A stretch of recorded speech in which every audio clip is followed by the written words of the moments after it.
প্রব্রজ্য উপসম্পদা বুদ্ধ প্রতিবিম্ব। বুদ্ধ ধর্ম দর্শনে এই দান সম্পর্কে কি বলা হয়েছে? একটি গাথায় বলছে শাস্ত্রে, ইউ বুদ্ধিরুক্ষাং রূপেতি ইউ পাভ্যাজিত নারু ইউ বুদ্ধ বিম্বিং পাটিষ্টাসি ধ্রুবাং বুদ্ধ ভবিষ্যতি। যিনি প্রব্রজিত হয়, যিনি বুদ্ধিবৃক্ষ রোপণ করেন, যিনি বুদ্ধ প্রতিবিম্ব প্রতিষ্ঠা করেন, ধ্রুবাং বুদ্ধ ভবিষ্যতি, তিনি ভবিষ্যতে বুদ্ধ হন। এখন আপনারা অনেকেই তো বুদ্ধ প্রতিবিম্ব অর্থাৎ বুদ্ধ মূর্তি, যেটা বললে সহজে, তবে প্রকৃতভাবে বলতে হবে বুদ্ধ প্রতিবিম্ব, এটি অনেকে দান করেছেন, প্রতিষ্ঠা করেছেন। আজকে এখানে অনেকে প্রব্রজ্য নিয়েছে এবং বুদ্ধিবৃক্ষ রোপণের কথা এখানে বলা হয়েছে। তাহলে কি আপনারা সবাই বুদ্ধ হয়ে যাবেন? তো এটা যদি একটু চিন্তা করি তাহলে উপলব্ধি করা যাবে আসলে বুদ্ধ যদি হতে চায় আমাদেরকে কি করতে হবে। তো প্রব্রজ্য মানে কি? পাপ ও মল বর্জন। তা আপনি প্রব্রজ্য নিয়েছেন, যদি পাপ ও মল বর্জনের চেতনা না থাকে তাহলে আপনার প্রব্রজ্য জীবন কি সার্থক হবে? আমাদের শ্রদ্ধেয় সভাপতি শিলানন্দ ভান্তে আজকের অনুষ্ঠানের তার সংক্ষিপ্ত সময়ে এমন একটা বিনয়ের কথা এখানে বলেছেন, আপনারা উপলব্ধি করেছেন কিনা আমি জানি না, কিন্তু আমি যখন আহার গ্রহণ করছিলাম, আমার আহার গ্রহণের সাথে সাথে আমার কর্ণ মনোগোচরটা ছিল কিন্তু সভাপতির বক্তব্যের প্রতি। সেখানে একটি তিনি চমৎকার পুণ্যকর্ম সম্পাদন করেছেন। সেই কথাটা তিনি ব্যক্ত করেছেন যে বিনয়ে যেহেতু কথিত আছে, দায়কের প্রদত্ত কোনো শ্রদ্ধাদান গৃহীকে প্রদান করতে পারবে না। সেই সাহিত্য রত্ন, সাহিত্য বিনোদ, সে বিনয়ের অসাধারণ আদর্শের মূর্ত প্রতীক। এই অর্থ অঞ্চলেরই জন্মজাত, যাকে নিয়ে আমরা গৌরব করি, গর্ব করি, সেই পরম শ্রদ্ধেয় পূর্ণানন্দ মহাত্র মহোদয়ের কথা বললেন। ওনার কাছে অর্থ ছিল, কিন্তু সেগুলো তিনি বোনকে প্রদান করতে পারবে না। তো ওনার সান্নিধ্যে যিনি ছিলেন সেই শ্রদ্ধেয় শিলানন্দ ভান্তে, বুদ্ধিদেব ভান্তে জায়গাটা বিক্রি হলেও দেন না, ওইটা তার দায়কের প্রদত্ত না, ওইটা তো পিতৃকর্তৃক প্রাপ্ত, সেটাই তিনি বিক্রি করে দান করলেন।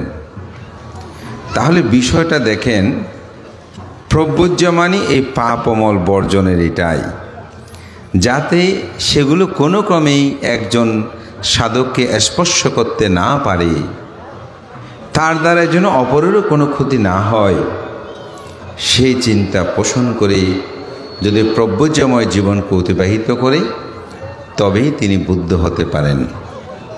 বুদ্ধ 3 প্রকার, আমাদের আচার্যগণ এটাকে 4 প্রকারে করেছেন, মূলত সাহিত্যে ত্রিপিটকে। শ্রাবক বুদ্ধ, পাচ্ছেকা বুদ্ধ, সম্যক সম্বুদ্ধ। সম্যক সম্বুদ্ধ হচ্ছেন যিনি 4 অসংখ্য অথবা 8 অসংখ্য অথবা 16 অসংখ্য লক্ষাধিক কল্প পারামি সম্ভার পূরণ করে যিনি বুদ্ধ হন, নিজে নিজে বুদ্ধের ধর্মটাকে আবিষ্কার করেন, অপরকে সেই আবিষ্কৃত ধর্মের পথ নির্দেশনা দিতে পারেন, তিনি হচ্ছেন সম্যক সম্বুদ্ধ। আর যিনি নিজেই নির্বাণ সত্যকে আবিষ্কার করেন ঠিক, কিন্তু আবিবাদান আসিলাসা নিঃসাং বুদ্ধ বাচ্চায়নু সাত্থার ধর্মবাডেন তাইবান্নাং সুকাং বালাং, এর বাইরে আর কোনো কথা বলতে পারেন না, শুধু আশীর্বাদ দিতে পারেন। কীভাবে বিমুক্তি লাভ করবেন এটি একজন পাচ্ছেকা বুদ্ধের পক্ষে বলা সম্ভব নয়। সে অর্থে বলা হচ্ছে কি, ইনি পাচ্ছেকা বুদ্ধ। শ্রাবক বুদ্ধ যিনি সম্যক সম্বুদ্ধ থেকে ধর্ম শ্রবণ করে আচরণ করে যিনি অরহত হন তিনি হচ্ছেন শ্রাবক বুদ্ধ। এটিকে আরও বলতে শ্রোতাপত্তি স্থগিতগামী অনাগামী, অর্থাৎ যারা চারি অপায়ের দ্বার বন্ধ করেছেন তাদেরকে বলা হয় শ্রাবক। সে অর্থে এখানে আসলে মূলত শ্রাবক। তো এই জন্য প্রভুজ্যের জীবনটা যদি সেভাবে আসলে গঠন করা হয় তাহলে তার জীবনের মধ্যে এই মূলত এই বুদ্ধ হওয়ারটা সম্ভব হয়। এই অর্থে প্রভুজ্জিত হওয়া, উপসম্পদা মানে বৃক্ষ নেওয়া। বুদ্ধি বৃক্ষ রোপণ, তো বুদ্ধি বৃক্ষ তো মাটির মধ্যে পুঁতে দিলেই বা মাটির মধ্যেই যদি রোপণ করি তা নয়, এই বুদ্ধিটা নিজের অন্তর্জগতের মধ্যে ধারণ করতে হবে, অর্থাৎ অন্তরের মধ্যে রোপণ করতে হবে। বুদ্ধি মানে কি? জ্ঞান বা প্রজ্ঞা।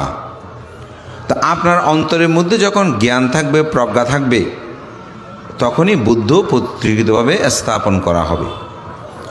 কীরকম? আপনারা অষ্টশীল নেন না? আচ্ছা, অষ্টশীল যেদিন নিয়েছেন সেদিন যদি কেউ গায়ে পড়ে আপনার উপর ঝগড়া করতে চায়, আপনি কি করেন? আজকে অষ্টশীল নিয়েছি, আজকে কোনো কথা বলবো না। কেউ আপনাকে গালিমন্দ করেছে, আপনি বলছেন আজকে অষ্টশীলদারি হবে না, কালকে হবে। কেউ কোনো কিছু মাছ বিক্রি করতে এনেছে, দেখতেন জীবিত, বলে যে না আজকে অষ্টশীল হবে না, ঠিক না? কেউ ভালো দ্রব্য আদি এনেছে, স্যান্ড বা সুগন্ধি দ্রব্য, না আজকে এটা পরিধান করা যাবে না। কেন বলেন তো? অন্যদিন হয়, কিন্তু সেদিন কেন হয় না? সেদিন আপনি যখন অষ্টশীল নিয়েছেন, অর্থাৎ বুদ্ধকে যখন আপনি অন্তরে রোপণ করেছেন, ওই বুদ্ধ শিক্ষা বলছে না আজকে আমি ঝগড়া করব না, আজকে প্রাণী হত্যা করব না। অনেকে 3 মাস পর্যন্ত কোনোরূপ হত্যা করে না। দেখেন, এটাই হচ্ছে বুদ্ধকে অন্তর্জগতের মধ্যে রোপণ করা। ইউ বুদ্ধি রুক্ষাং রূপেতি, এই অর্থেই বুদ্ধকে অন্তরে রোপণ করা। বুদ্ধা ভিম্বাং পাটিট্টাসি, বুদ্ধিবৃক্ষ অর্থাৎ বুদ্ধ প্রতিবিম্ব, বুদ্ধকে অন্তরের মধ্যে কি করা? রোপণ করা। অন্তরের মধ্যে যখন বুদ্ধকে রোপণ করবেন, ওই যে বুদ্ধ প্রতিমা মানে বুদ্ধ মূর্তি বললে একটু বোঝার জন্য বলছি, কিন্তু মূলত আমাদেরকে বলতে হবে প্রতিবিম্ব। এটি যখন আপনি অনেক অর্থবিত্ত খরচ করে আপনি এটা তৈরি করেছেন, যদি অন্তরে বুদ্ধ না থাকে, এটি সিম্বল বা প্রতীক হিসেবে ব্যবহৃত হবে। পৃথিবীর বহু দেশে গেলে দেখবেন বুদ্ধ প্রতিবিম্বগুলো শো বেসে রেখেছে। এখন বিভিন্ন মুভিগুলোতে দেখবেন তাদের ঘরের শো বেসের মতো রেখে দিয়েছে। তাইলে কি তিনি বুদ্ধের প্রতিস্থাপনের যে পুণ্য সেটা লাভ করবে না? তিনি সেই চেতনায় রেখেছে। কিন্তু আমাদের অন্তর্জগতের মধ্যে যদি বুদ্ধকে রোপণ করতে পারি, তাহলে কি হবে? আপনার দ্বারা কোনো পাপকর্ম করা যাবে না। ওই অষ্টশীল যেমন, এটাই বুদ্ধকে রোপণ করা। পঞ্চশীল নিয়েছেন, বলে না আমি মিথ্যা বলতে পারবো না, আমি পঞ্চশীল নিয়েছি। সাধারণত বিহারে আসা যাওয়া করেন যে, সেই সময়ও অনেকে যে বলে বিহারে এত যাওয়া আসার দরকার কি? দেখবেন বিহার থেকে আসার সময়, এখন বিহার থেকে আসতেছি, তোমাকে মিথ্যে বলতে পারবো না, আসলে এই ঘটনা, বিহারে যাচ্ছি, বলে বিহারে যাচ্ছি, এখন মিথ্যা বলা সম্ভব হবে না। দেখেন, ওই বুদ্ধ শিক্ষাটা যখন অন্তর্জগতের মধ্যে জাগ্রত হয়েছে, তখন আপনি আর কোনোরূপ পাপকর্ম সম্পাদন করছেন না। এটাই হচ্ছে বুদ্ধ প্রতিবিম্ব দান, প্রভ্যজ্জিত হওয়া, বুদ্ধিবৃক্ষ রোপণ করা। তো এই পুণ্যময় কর্মগুলো অবশ্যই আমাদের জীবন দর্শনে যদি আমরা প্রতিফলন করি, তাহলে আমাদের প্রকৃত পূজা হবে। এটা অন্তরে যখন জাগ্রত করবেন, তখন আপনাকে দান করতে বলতে হবে না, শীল পালন করতে বলতে হবে না, ভাবনা করতে বলতে হবে না। অতি সাম্প্রতি সময়ের একটা কথা বলি। আমার বিহারে পাঠান পাঠ আর গণপ্রবজ্য হয়েছে।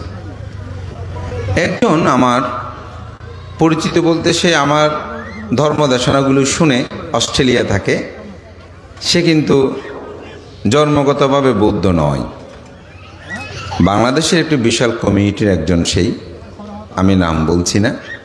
তো ওনার সাথে আমার কখনো দেখা হয়নি। উনি যে কোনো প্রকার আমার মোবাইল নাম্বারটা জোগাড় করে তিনি আমার সাথে যোগাযোগ করেছেন। তো উনি আমাকে বলছেন যে আমার উপরে একটা আমার পরিচয় থাকলেও আমার অন্তর জগতে আমি বুদ্ধকে লালন করি। আমার অন্তর জগতে আমি মনে করি আমি জন্ম জন্মান্তরে বুদ্ধ ছিলাম এবং আমি সেই বুদ্ধকে এখনো খুঁজছি, আমি সে বুদ্ধকে পেতে চাই। তা আপনার ওখানে যখন কোনো সময় প্রবজ্জা হয়, কোনো ধর্মীয় অনুষ্ঠান হয়, তখন আপনি একটু আমাকে বলবেন, আমি যেন পুণ্যকর্ম করতে পারি, আমি পুণ্যের জন্য দান করি। তো সত্যিকার অর্থে তিনি অতি সম্প্রতি, আমি টাকার সংখ্যাটা বলছি, উনি 40,000 টাকা পাঠিয়েছেন। আমার বেড়ের সেক্রেটারি অ্যাকাউন্ট নাম্বারটা আমি দিয়েছি ওনাকে। তো ওনাকে বলছি যে আপনার নামটা একটু বলা যাবে বা ব্যানারে দেওয়া যাবে? বলছে না না না, আপনি ওইসব কিছুই করবেন না, আমি পুণ্যের জন্যই এই দানকর্মগুলো সম্পাদন করছি।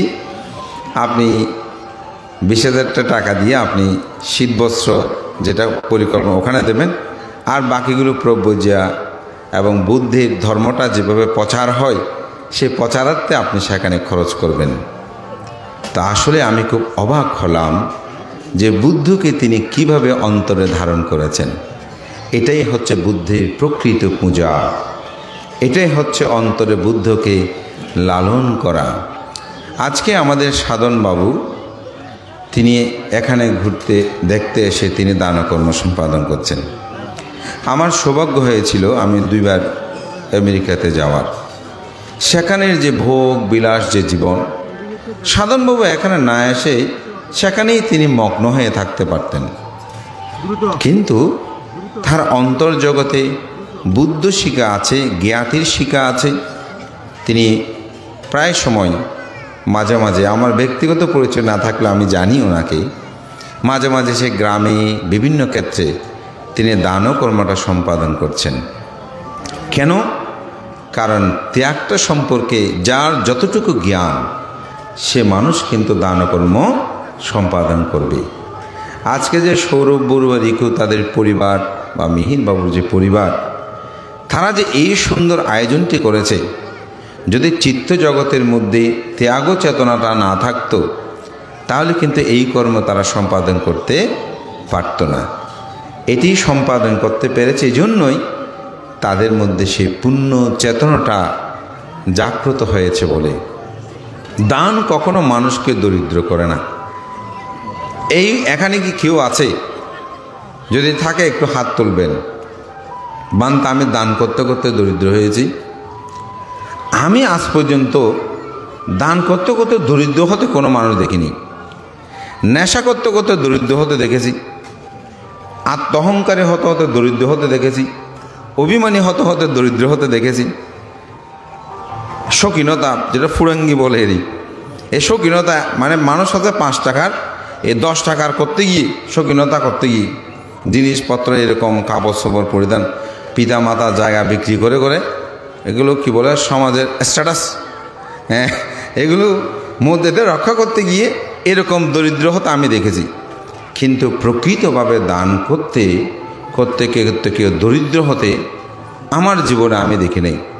বিশেষ করে আজকে তো প্রায় 25 বছর চলমান এই সমাজের সাথে বহু মানুষের সাথে প্রতিদিন পরিচয় হয়, কথা হয়, কিন্তু দান করতে করতে দরিদ্র হতে আমি কোনো মানুষকে দেখি নাই। কারণ বুদ্ধ যে আমাদের দান প্রণালী দিয়েছেন, সে দান প্রণালীতেই বুদ্ধ বলতেন সম্পদকে 4 ভাগে ভাগ করবেন। 2 ভাগ আপনার নিজের জন্য খরচ করবেন, 1 ভাগ আপনি আপদ বিপদের জন্য জমা রাখবেন, আরেক ভাগ আপনি দানকর্ম সম্পাদন করবেন। আচ্ছা, এইভাবে যদি কোনো মানুষের জীবনকে অতিবাহিত করে, বলুন তো তিনি কখনো দরিদ্র হবে কিনা? আমার মনে হয় না। তো সেজন্য বুদ্ধ বলে, এসা বুদ্ধ অতীতাসা সমুদ্র বালকো পামা দানং বা আদিং কাথোয়া সম্বুদিং সালাবান্তিতি। বুদ্ধ এখানে বলছেন সমুদ্রের যে বালিকারা আছে সদৃশ্য বুদ্ধ অতীত হয়েছেন। আমরা অনেকেও মনে করি 28 বুদ্ধ পর্যন্ত, ঠিক না? অনেকের ধারণা, কিন্তু আসলে 28 বুদ্ধ নয়, অসংখ্য বুদ্ধ কি হয়েছেন? অতীত হয়েছেন। তাহলে 28 বুদ্ধ পর্যন্ত কেন বলা হয়েছে? এটি নিয়ে একটা খুব চমৎকার ঘটনা আছে। সেটা আমেরিকাতেই ক্যালিফোর্নিয়ায় আমাদের শ্রদ্ধেয় প্রজ্ঞবংশ বান্ত সহ ছিলেন। আমরা বসেছি, তো ওখানে একটা ছেলে ভান্তাকে বলছে, ভান্তে 28 বুদ্ধ পর্যন্ত বুদ্ধ নাম বলেছেন, কিন্তু আপনারা বলেন অসংখ্য বুদ্ধ অতীত হয়েছে, তো বাকি বুদ্ধগুলোর নাম কেন বুদ্ধ বলেন নাই? তো ভান্তে অনেক সুন্দর সুন্দর যুক্তি দিল, যে কার্যকারণ নীতির কথা বলল, এই কারণে এটা বলেছে, অমুক বলেছে। সে কোনো ক্রমে রাজি হয় না। ভান্তাকে পাল্টা আরেকটা প্রশ্ন করো, না বুদ্ধ যদি সব জানে, নাম বললে অসুবিধা কি? তো ভান্ত বলছে ত্রিপিটক তো এমনি বড়, আরও বড় হয়ে যাবে, প্রয়োজন হয়েছে সেজন্য বলেছে, প্রয়োজন নাই সেজন্য বুদ্ধ বলে নাই। কিন্তু সে কোনো কিছু মানতে নারাজ। তো এখন বড় ভান্তে কথা বলছে, তো অনেকক্ষণ পর আমি ভান্তে বলছি, ভান্তে আপনি যদি অনুমতি দেন আমি ওর সাথে একটু কথা বলি। তো ভান্তে তুই হচ্ছে একখানে কী হতো চাই না, এত হদিনও বুঝে। তো আমি বললাম তোমার নাম কি? তো সে বলছে আমার নাম অমুক।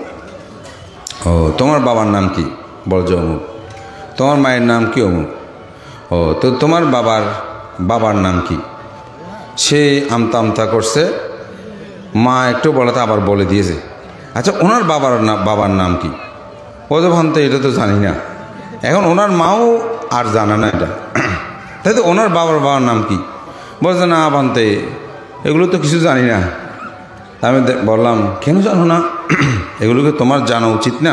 বলছে না ভান্তে এত কিছু দরকার কি? আমি আমার পিতার নাম পর্যন্ত জানতে পারলে হলো, তো এগুলো তো প্রয়োজন হয়, বাকিগুলো তো প্রয়োজন হয় না।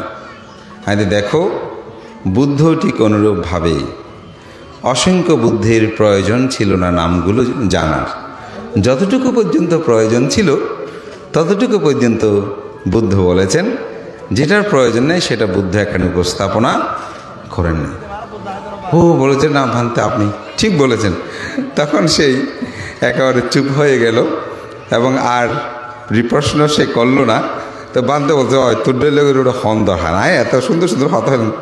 অথচ ভান্তে আমার চেয়ে অনেক বেশি যুক্তি দিয়ে, ত্রিপিটক শাস্ত্র দিয়ে, তাকে অনেক উপমা দিয়ে ভান্তে বুঝালো, কিন্তু সে কোনো ক্রমে বুঝলো না।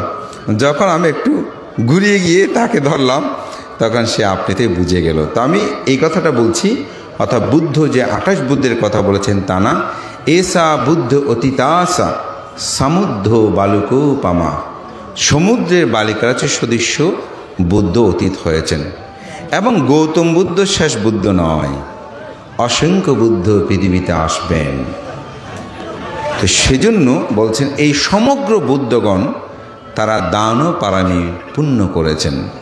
কেন দানটা বললে অনেকে বলবেন তারা পাওয়ার জন্য শুধু দান না, দানটা আপনার জন্য প্রয়োজন। কেন প্রয়োজন? আপনি যদি দান না করেন শীল পালন করতে পারবেন না। যে মানুষের মধ্যে বস্তু ত্যাগের ক্ষমতা নাই, তিনি কিন্তু কোনো সময় শীলবান হতে পারবে না। বানতে কেন পারবে না? আপনি পথ দিয়ে হেঁটে যাচ্ছেন, একটা মাছ দেখলেন, কই মাছ সাধারণত উঠে পথের মধ্যে, দেখে আপনার কি উৎপন্ন হলো? তৃষ্ণা উৎপন্ন হলো, এটা আমি নিতে চাই, খেতে চাই। তাহলে খেতে যখন চেয়েছেন, এটা কোন চিত্ত? অভিধর্মে এটা হচ্ছে লোভমূলক চিত্ত। এটা হচ্ছে কি? লোভমূলক চিত্ত। এখন এই মাছটাকে যখন ধরতে যাবেন, তখন কোন চিত্ত হবে? দেশমূলক চিত্ত। আমরা সাধারণত কোনো প্রাণীকে হত্যা করতে, কোনো কিছু চুরি করতে, আমরা প্রথমে মনে করি যে এটা লোভচিত্ত অথবা দেশচিত্ত। না, প্রথম হচ্ছে লোভচিত্ত। এই লোভচিত্তটা উৎপন্ন হয়েছে খেতে চাই, তারপর এটাকে যখন হত্যা করতে গিয়েছি তখন তার সাথে ধস্তাধস্তি হচ্ছে না, এটা হচ্ছে দেশমূলক চিত্ত। তাহলে লোভচিত্তটা উৎপন্ন হয়েছে।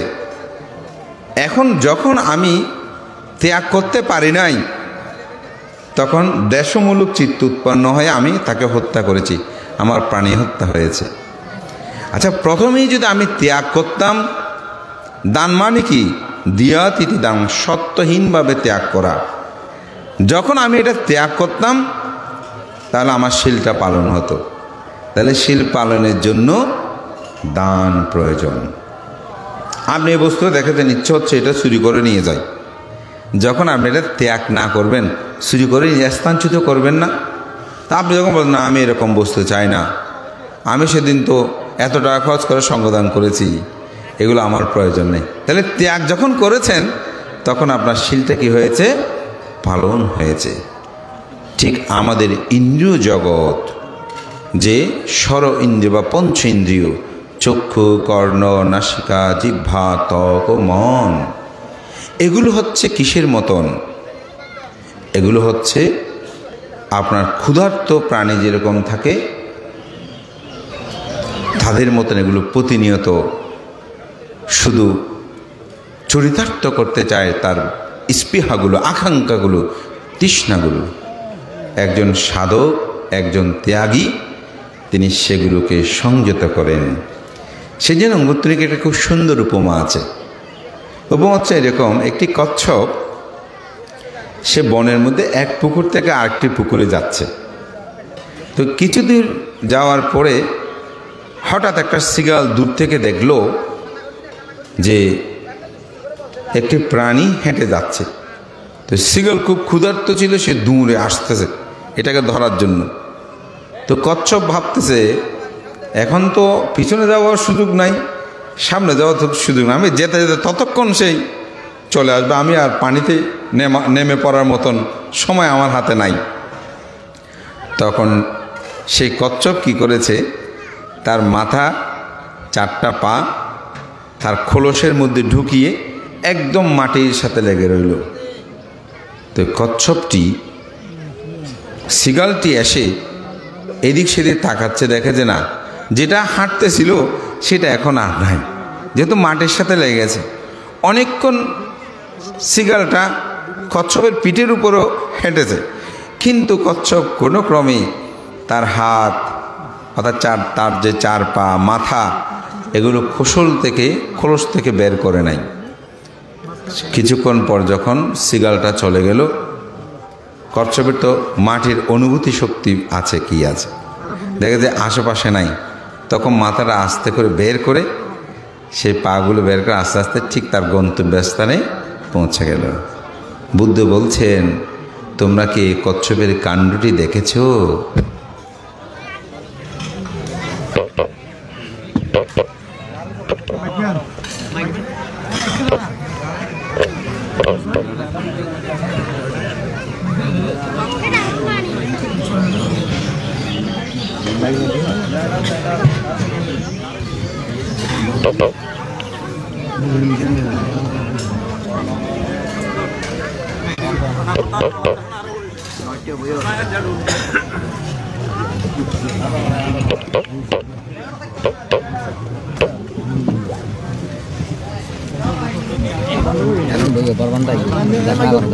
বন্ধ হয়ে গেল কারণ লাগে ব্যাটারি ইউজ হচ্ছে না। তোরা সঠিক করে চালাও। তুই মানে কাতগেও হয়ে দিও না, সুকুনা সম্পর্ক সাধু সাধু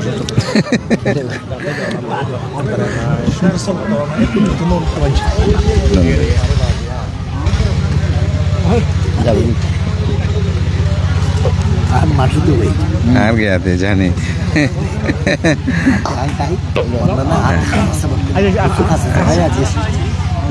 sidang tekem kali sidang tekem proses menasi sidang tinggi. Acha. Kan khas betul. Malu ko bantar ungaran ko hoy. Ini jadi fitri sese.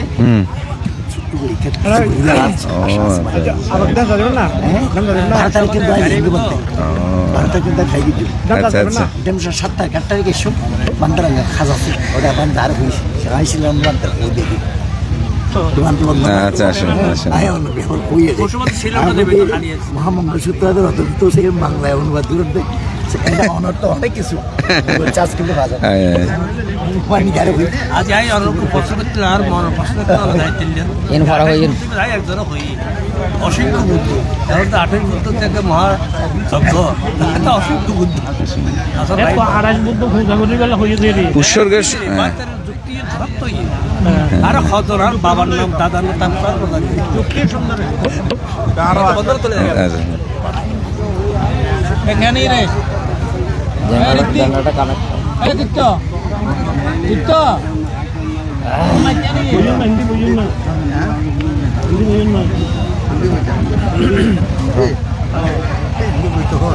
বান্তর সংগতবোধ মনে করলে ইন্ডিয়াই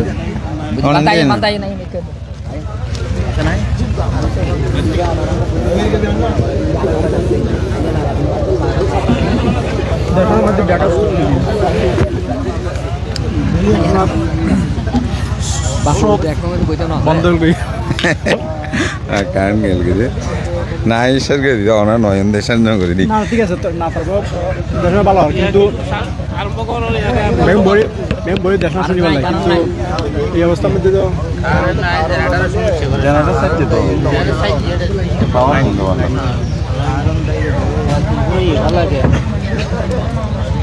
আসেনি স্যার লাইনের মধ্যে কোনো গন্ধ আছে লাইনের মধ্যে দাদি সংবাদ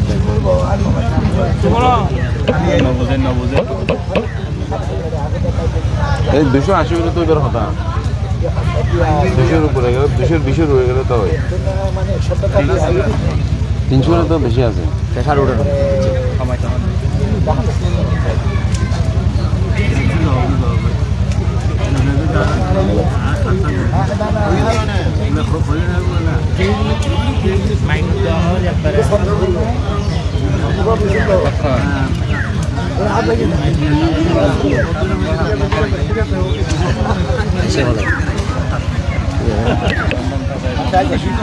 আচ্ছা আচ্ছা আসুন মানে এটা আর টেলিফোন করি আচ্ছা তার নাম্বার আছে হ্যাঁ হ্যালো হ্যাঁ যে কথাটা বলছিলাম আমাদের বৈদিকগুলোর জন্য বিঘ্ন ঘটল বুদ্ধ এখানে এই উদাহরণটি উপস্থাপনা করে বলছেন যে আমাদের যে চক্ষু আমাদের যে ঘ্রাণ আমাদের যে জিহ্বা আমাদের যে ইন্দ্রিয়গুলো প্রতিনিয়ত পৃথিবীর ভোগ্য বস্তুর প্রতি আকাঙ্ক্ষিত হয়ে ধাপমানতায় পর্যবসিত হয় সেগুলোকে যিনি যত বেশি সংযত করবেন তিনি তত বেশি সুখটাকে উপলব্ধি করতে পারবেন। এই জন্যই বুদ্ধ এই উদাহরণগুলি বলছেন আমরা যেন প্রতিনিয়ত সৎকর্ম পুণ্যকর্ম ভালো কর্মগুলোর মাধ্যমে আমাদের ইন্দ্রিয়ের যে ভোগলিপ্সা সেগুলোকে যেন আমরা পরাভূত করি। এটাই হচ্ছে আসলে মূলত বুদ্ধের ত্যাগ শিক্ষার মহিমা। তা আমি মনে করি আজকের এই পরিবার সেই কর্মটি সম্পাদন করছেন, যেটি বুদ্ধ এভাবেই বলেছেন, কায়েনা সাংবারু সাধু সাধু বাছায়া সাংবারু মানাসা সাংবারু সাধু সাধু সাভ্যত্ত সাংবারু সাংবারু সাভ্যত্ত ভূত সব্য দুঃখ পামোচ্ছাতি। যিনি কায়কে সংযত করেন, তিনি বাক্যকে সংযত করেন, যিনি মনকে সংযত করেন তিনি হচ্ছেন প্রকৃত সাধু। সেই সাধু সঙ্গত ভিক্ষুই দুঃখ থেকে তিনি মুক্তি লাভ করতে পারেন। তাই আজকের এই সুন্দর আয়োজন আমি মনে করি ত্যাগময় শীলময় জীবন পরিক্রমায় একটি শিক্ষা লাভ করা, আমাদের মধ্যে সেটা জাগ্রত হোক। আমি এখানেই ধর্মের শুরুতেই বলেছি দেশনায় প্রব্রজ্যা উপসম্পদা বুদ্ধ প্রতিবিম্ব। আজকের সমাজ গগনে এগুলো আমরা যতই করছি তার জন্য আমাদের একটি চেতনা জাগ্রত হওয়াটা দরকার, পুণ্যের আলো। তাই অত্যন্ত সৌভাগ্যের বিষয় আজ থেকে 3 দিন ব্যাপী সে পরম সদে পুণ্য পুরুষ বিদর্শনাচার্য বিনয়াচার্য বিশুদ্ধাচার্য মস্তবীর মহোদয়, সেই মহাপণ্ডিত শিলাসার শাস্ত্রী পরম সদ্য সেই যোগানন্দ যোগাচার্য যোগানন্দ মস্তবীর এবং সাহিত্য বিনোদ পূর্ণানন্দ মস্তবীর, এই 4 পুণ্য পুরুষকে ঘিরে যে ধাতু চৈত্য কমপ্লেক্স, সেখানেই যে স্বর্গপুরী মেলা এবং সেমিনার উপসংগ্রাধরকে সংবর্ধনা সঙ্গদান অষ্টপুরস্কার দান বিবিধ পুণ্যময়ের আলোকে একটু সাজানো হয়েছে। আমি মনে করি এটির চেতনায় জাগ্রত করা, আমাদের সেই 4 পুণ্য পুরুষকে আগামী প্রজন্মের কাজে তুলে ধরা। আগামীকাল আমাদের পরম শ্রদ্ধেয় বিশুদ্ধাচার্য মস্তবীর এবং শিলাসার শাস্ত্রী, তাদের দুজনকে নিয়ে সেমিনার প্রোগ্রাম আছে। আমি ইতিমধ্যে এক বিশেষ কারণে জানতে পারলাম যে সদ্যীয় শিলাসার ভান্তে তিনি যে শিক্ষাগুলো অর্জন করেছেন, আজকে পথে আস্তে আস্তে আমাদের অধ্যাপক প্রফেসর ডক্টর অর্থদর্শীবাবু বলেছেন যে ওনার পুরনো সার্টিফিকেটগুলো, ওনার বিবিধ সময় বক্তব্যগুলো এখন এটা সংগ্রহ করা হয়েছে। যদি তাদেরকে স্মৃতিচারণে আনা না হতো, হয়তো এগুলো আমাদের প্রজন্মের কাছে হারিয়ে যেত, প্রজন্মরা এটা লাভ করতো না। এই ওনাদেরকে স্মরণ করতে গিয়ে আজকে অন্তপক্ষে ব্যানারে, সাইনবোর্ডে আমাদের যারা প্রজন্ম আছে তারাও জানবে বিশুদ্ধ চাল পান্তাটাকে। যেমন আজকের এই সভাতে এসে আমি সত্য কেন ভালো খাবার দাবার দিয়েছেন তা না, দান দক্ষিণে দেবেন তা না, সদ্যীয় শিলানন্দ পান্তে যে সুন্দর একটি উদাহরণ তুলে তার গুরুকে যেন নবভাবে আবার আমার হৃদয়ে স্থাপন করে দিলেন। বিনয়ের প্রতি কত যে গাঢ়তা বোধ, এটাই আমাকে সত্যি মুগ্ধ করেছে। এবং সদ্যীয় শিলানন্দ পান্তেকে আমার ভুলুণ্ঠিত বন্ধনা। এজন্য একটি কথা আছে, তার জীবনী আপনি লিখতে পারবেন, যার সাথে আপনি থেকেছেন, খেয়েছেন, ঘুমিয়েছেন, সেই সম্পর্কেই আপনি সেই মানুষের তার জীবনী বলতে পারে। আসলে আমরা যে যত কথাই বলি না কেন, নীরব বিনয়ী যারা বিনয়ীর ভূষণে ভূষিত, সে পুণ্যপুরুষদের সান্নিধ্যে যারা, তারাই আমাদেরকে বলতে পারবে যে পূর্ণানন্দ পান্তে কেমন বিনয়ধর ছিলেন। সত্যি আমি আজকে মুগ্ধ। আমি খুব অন্তর জগতে একটা শিক্ষা পেলাম, যে ধারণ করলাম কত পুণ্য সত্তা আপনারা এই মাটিতেই তারা ভূমিষ্ঠ হয়েছেন। তাই তাদেরকে স্মরণ, পূজা, এটি কি পরিমাণ পুণ্য এটি বর্ণনা করা যাবে না। ধর্মপদে এটা বলা হয়, পূজারাহে পূজায়াতু বুদ্ধ আদিব সাওয়াকে সমন্ত সমাতিকান্তে তিন্ন সুখ পারিদ্যবে। বুদ্ধ এখানে বলছেন যে যারা লোভ, তৃষ্ণা, পাপাদি প্রপঞ্চ এগুলোকে পরাভূত করেছেন, অকুতভয় হয়েছেন, নির্বাণ সাক্ষাৎ করেছেন, তাদেরকে পূজা অর্ঘ নিবেদনের যে আনিশংস এটি সহজে বর্ণনা করে। নাসাক্কা পুঁয়া সংকাতন, অর্থাৎ সেই পুণ্য কখনো বর্ণনা করে শেষ করা যাবে না। তা আমি ভ্রান্ত অরহত মুখ সেটা আমি বলবো না, আমি জানি না। তবে তারা যে মুক্ত পুণ্য পুরুষের জীবন অতিবাহিত করেছেন, এটি অতুলনীয়, অবর্ণনীয়। তাই আমি মনে করি এই গ্রামবাসী উদযাপন পরিষদ তারা যে 3 দিনব্যাপী পুণ্যপুরুষদের স্মরণ করে বরণীয় করে তোলার জন্য একটি অত্যন্ত সুন্দর আয়োজন করেছেন, আমিও নিজে সম্পৃক্ত খুব আনন্দ অনুভব করছি। তো প্রত্যাশা থাকবে যে আমাদের মিহিরবাবু বা সৌরভ বড়ুয়া তাদের পরিবার তারা আজকে অত্যন্ত সুন্দর একটা দিনক্ষণ বলা যায়, আমি বলবো। হয়তো অন্য সময় আমাদের এখানে আসাটা সম্ভবপর হতো না, কিন্তু আজকের অনুষ্ঠান উপলক্ষ করি হয়তো বিকেলে আসতাম, কিন্তু যখন বলছে বানতে এরকম আপনাকে ফান করছে দিন অবশ্যই আসতে হবে। তো আসতে পেরে খুব ভালো লাগছে। এখানে বরেণ্য ভিক্ষু সংঘ উপস্থিত হয়েছেন, আমাদের সমাজ গগনের পরিচিত অনেক সুধী সজ্জন আপনারাও এখানে উপস্থিত হয়েছেন।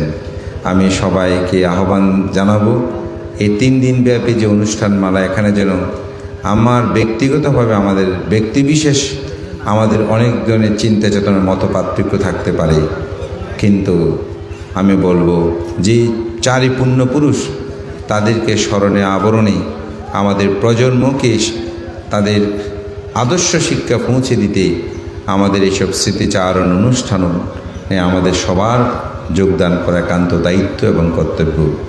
সেই চেতনা সবার মধ্যে জাগ্রত হোক, এই প্রত্যয় ব্যক্ত করে মহান সংঘকে বন্দনা জানিয়ে আমাদের সৌরভ বুড়ো রেখেও তার যে সুন্দর বর্ণাঢ্য তাদের এই পরিবারের আয়োজন, তাদের অনেক জ্ঞাতিকে এখানে নাম দিয়েছেন, আমি সবার নাম উচ্চারণ করছি না। তাদের পারলৌকিক শান্তি কামনা করছি, যারা জীবিত আছেন তাদের নিরোগ দীর্ঘ জীবন কামনা করে সবার অন্তর্জগতে বুদ্ধ শিক্ষা জাগ্রত হোক, সবাই দানময় শিরময় ভাবনায় পুণ্যরাশি অর্জনের মাধ্যমে পরম সুখ নির্বাণ সাক্ষাৎ করে এই প্রত্যয় ব্যক্ত করে মহান সংঘকে বন্দনা জানিয়ে আমার নাতি দীর্ঘ ধর্মকথাকে শেষ করছি। জগতের সকল প্রাণী সুখী হোক।